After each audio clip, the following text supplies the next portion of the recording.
O ano niya, Mr. Maravillas naman yung ganap ngayon? Yung mga political strategies ni Inday, mga handlers niya, na tawag ko mga kababayan dyan, mga spin doctors, yung mga kinuha siguro ng kampo ni Inday para paikutin yung isipan ng mga tao. Panic mode sila ngayon sa pagsalba sa nasirang reputasyon ni ni Inday. Dahil sa issue ng confidential funds na kahit give up na niya mga kababayan, tuloy-tuloy pa rin na nagmumulto sa kanya. Hindi man kasi mga kababayan ipinapaliwanag kahit give up na niya kung paano nilunok yung 125 million pesos in 11 days. Saka yung bilyon-bilyon na yung mayor pa siya sa Davao. Bilyon-bilyon na confidential funds ng Davao City na mas mataas pa sa pinakang mayaman na lungsod sa Pilipinas na Quezon City at Makati.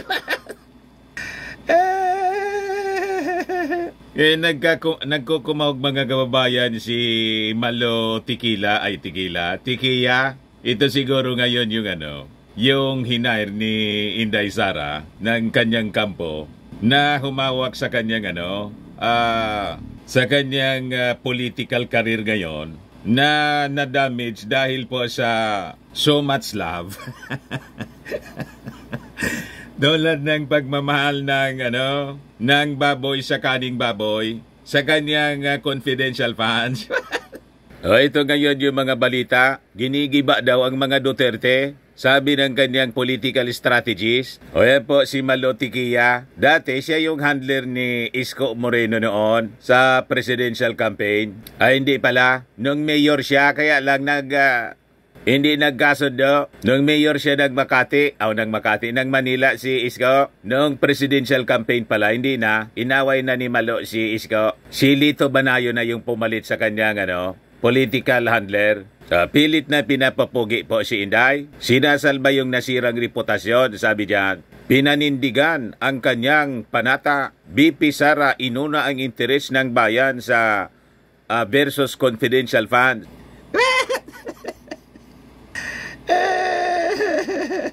Halatang halata po. But anyway, mga kababayan, before natin ibigay sa inyo, before kong ibigay sa inyo yung full story, click subscribe muna dito sa ating YouTube channel and hit the notification bell para lagi po kayong updated sa mga kaganapan dito sa ating bansa. Like and share na rin po ninyo ng ating video at huwag na rin po ninyo mga kababayan na skip yung ating mga commercial ads para tuloy-tuloy lang ang pag-unlad ng bagong Pilipinas. Sa mga naghanap pala ng malinis at spacious na fitness gym, bumisita lang po kayo sa aming Colossal Fitness Gym.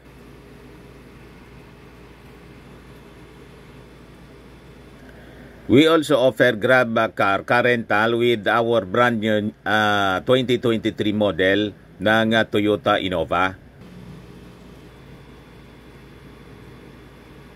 Tumatanggap din kami ng booking po for those who are planning to travel via PAL and Cebu Pacific, and bills payment po para sa Meralco Bills, PLDT, etc.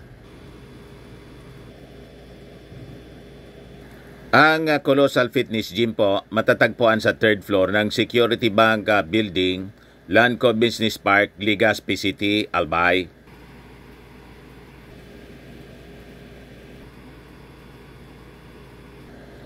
For inquiries, hanapin lang po ninyo yung akin anak, Jilon Maravilla, sa contact number niya po 0966-802-0949.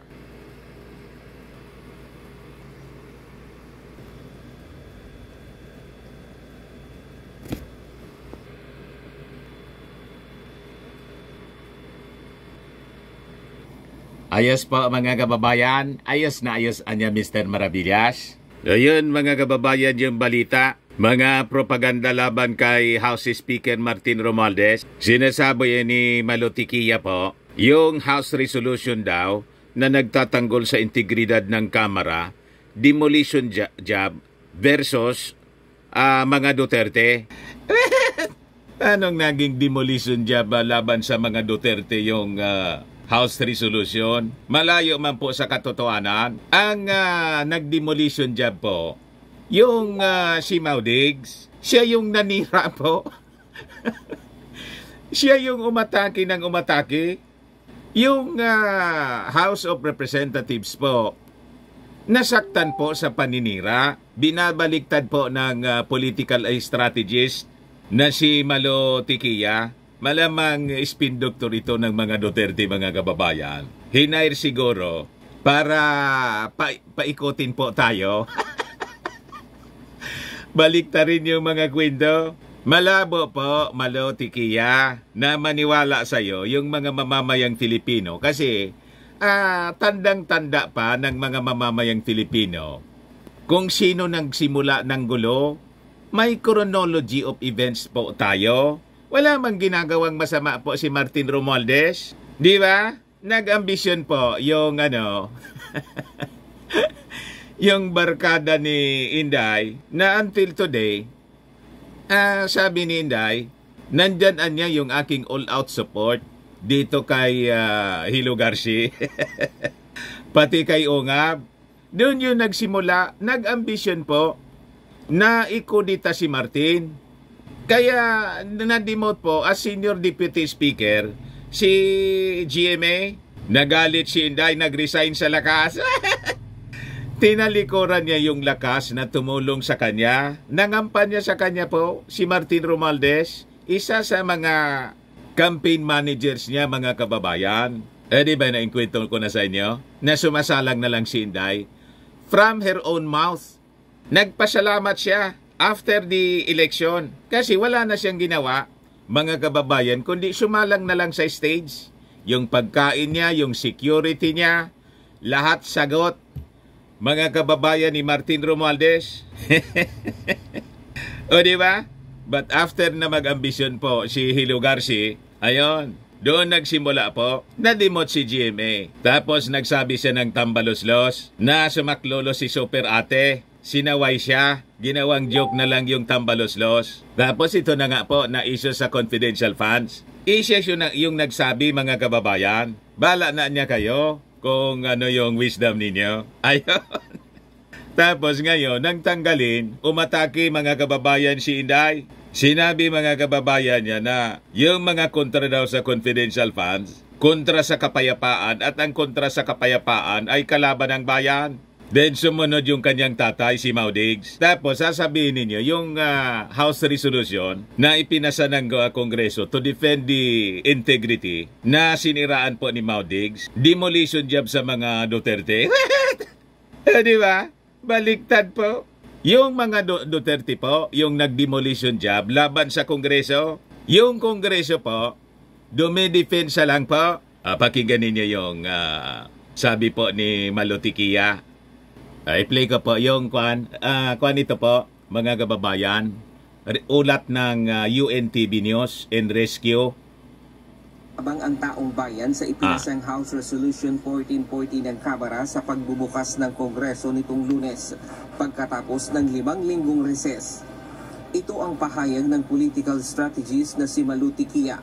Aniya, ang makikinabang lang dito ang mga politiko, hindi ang taong bayan. Ang magkikinabang daw sa resolusyon na yon, mga politiko, hindi yung taong bayan. I-approve po, kaya natuwa po yung taong bayan, mga kababayan. Kitang-kita po doon sa resulta ng latest survey. Pumantay na si Martin Romualdez kay Inday. So, ibig sabihin, natutuwa yung mga mamamayang Filipino. Ayan po, sa mga desisyon ng Kongreso. Kasi po, nagkinabang yung taong bayan. Laking pakinabang po, naisalba kasi yung confidential funds. Na hindi po malunok at magamit sa tama po, mga kababayan, para sa pagdepensa ng ating territory ng West Philippine Sea. Tapos sasabihin ni Malo Tiquia, wala daw pakinabang yung taong bayan at yung pag-alis kay Arroyo daw bilang House Deputy Speaker tila pagiba sa mga Duterte.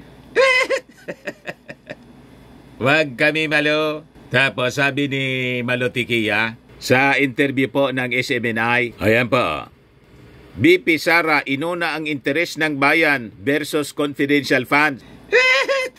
Kasi daw, ginive up na lang niya. Ang totoo niyan, ginive up niya kasi sabi nga natin, bumaliktad na po. Yung mga senador, bumaliktad na po. Umaasa pa sana siya na yung kanyang mga kaalyado, mga kababayan sa Senado, susuportahan, i-reverse yung desisyon ng House of Representatives. Isumingaw po yung sabuatan. Pakinggan natin yung sinasabi po ni Malotikia. Well, ako'y natutuwa sa nangyari dahil pinakita niya sa taong bayan, marunong siyang makinig, pinakita niya sa mga politiko na damage control po. Kaya ang isang issue na nagpo-cause ng division sa ating bansa. Doon rin sa statement niya, malamang yung sinabi niyang I took an oath for a peaceful and strong country. So, bumabalik lamang siya dun sa oath of office niya at maganda at binigay niya yung statement niya sa chairman ng Finance Committee, si Senator Angara sa OVP, at nagulat ako doon sa DepEd. Kasi yung ako, abor ako ng CIF para sa DepEd dahil katulad na ng nasabi ko sa stasyon ninyo na maraming issues na bumabalot sa isang educational institution. Yung minimin niya mga kababayan na ini-infiltrate yung DepEd ng mga makakaliwa, itrabaho yan po mga kababayan ng intelligence community. So tama lang yung desisyon ng Kongreso na ibigay sa intelligence community. Yung intelligence fund, yung may mandato at may training sa national security. Di ba? Huwag kami malo. Ayun man lang po, mga kababayan, yung ating short video. Baka lang gusto ninyo po itong itry, Firmax Firming and Lifting Cream. Pinapahid po sa mga pulses in affected area. Mainam po sa paninigas ng mga kasaw-kasawaan. Ito naman po, Automax Revitalizing Serum. Anti-aging po siya. Sa mukha naman yung application po. You will look 10 years younger than your age. Sa mga cancer patients naman po, baka lang gusto ninyo itong itry. Nengxia Red Mix Fruit Drink. Di man po siya gamot, food supplement siya. Kaya lang, gawa siya mga kababayan sa goji berry. Yung goji berry may anti-cancer properties. O yung mga inquiries ninyo po, dumiretso na lang kayo sa aming messenger sa Facebook para masagot namin agad. Ako po si Dante Maravillas. Bye-bye po. God bless.